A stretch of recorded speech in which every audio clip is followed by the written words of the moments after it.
All right, we're talking Bruins now with Joe McDonald. You've been covering the Bruins for a long time, and last night's win, down 2-0 late in that third period. Did you think they had it in them to do what they did, notch 4 goals there? I'll tell you what, Yianni, as soon as Charlie McAvoy put Yep. that hit on Stahl, you could just tell that the momentum was going to swing the Bruins' way, and they took advantage of it.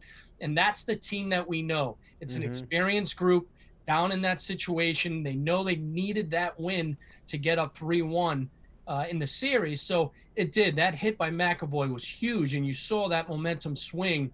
And that's exactly what Bruce Cassidy's looking for from this Yeah. experienced group to take advantage of those opportunities. And you mentioned momentum. What a demoralizing loss for Carolina, down 3-1 now. Do you think this series now was that the nail in the coffin, so to speak? We know anything can happen with hockey, especially at a neutral site, but do you expect them to wrap things up tomorrow? Well, you would hope that Bruce Cassidy and the veteran core, that's going to be the message, right? Like, look, that fourth win is the toughest in any series. You don't want to give the opposing team any kind of momentum. And especially, Rod Brind'Amour, the coach of the Hurricanes, he's a hardcore, old school guy, and he's going to have his team ready. They don't Right. want to be, embarrassed, for lack of a better term, right now, Sure. like they were a year ago in the Eastern Conference Final. So I expect Carolina to come out to be physical because in last night's game, when they did play that physical aspect, they basically dominated the Bruins until that third period. So that's the thing that you have to look for Carolina to come out. They're going to be more physical, but Mm-hmm. you know that the Bruins understand that, hey, they're one win away from advancing, and they want to make sure that they bury that tomorrow night. Now, the conversation that's really dominating Bruins talk is that of Tuukka Rask. You've covered him his whole career. What was your reaction Saturday to the news just an hour before puck drop that he was opting out? And based on conversations you've had with other folks, what is your, I guess, opinion on where he stands right now with the organization? Well, Yanni, originally I thought that Yaroslav Halak was going to start that game only based on Tuukka's comments last week. Right. But when the news broke that he was opting out, I was pretty shocked. And first and foremost, you want to make sure that he's okay health Hmm. wise, physically, mentally, emotionally. You hope his family's okay. And from all reports, is that the family's healthy, he's healthy. But obviously, this is a decision that he made for what's best for his family and for his career. And you have to respect that.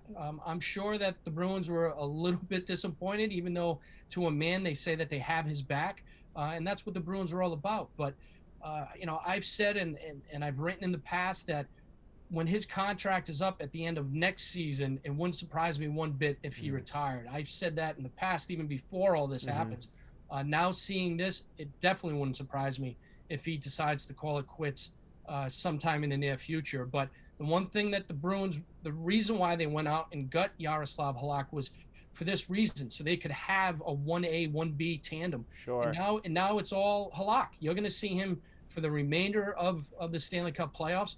And he's the type of guy that can really carry a team. We've seen him do it in his career. I know Hmm. he hasn't been that great in the last two starts, but just you can bet that he's going to get better as the team progresses. So do you think, I mean, we saw Jordan Binnington lead a Blues team to a cup, a guy who didn't really have the greatest resume. Do you think Halak is good enough to lead the Bruins to the ultimate goal? He is, Yanni. I mean, he has playoff experience. He has international experience playing well. And he's the type of goalie that when he's hot, he could sustain that success for a long period of time. We've seen that in the past.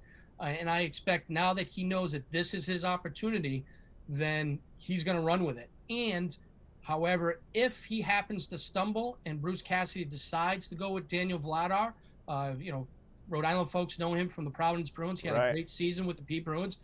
He's not going to hesitate to go to the young guy too, because most likely Vladar is going to be the future between the pipes for the Boston Bruins. But as of right now, when you're in the Stanley Cup playoffs, you got to go with the veteran, and I believe that Halak is the type of goaltender that can lead this team deep into the playoffs. Just want to circle back to Tuukka. One more question. Do you see him playing out this lame duck final year of his contract next year, or you wouldn't be shocked if he retired this offseason? It wouldn't shock me one bit, Jan, if he retires. It really wouldn't. Maybe this is a sort of break that he needs, even though he's had a longer break this spring. But maybe after a while, he just figures out that no, I want to go in a different direction. It wouldn't again surprise me if he decides, you know what, in a regular situation, I want to come back. I want to finish out my career. But to answer your question, it wouldn't surprise me one bit if he decides to retire. Wow, good info from Joey Mack, covering the Bruins a long time. Appreciate your insight. Thanks so much, and we'll talk again soon. Thanks, Yianni.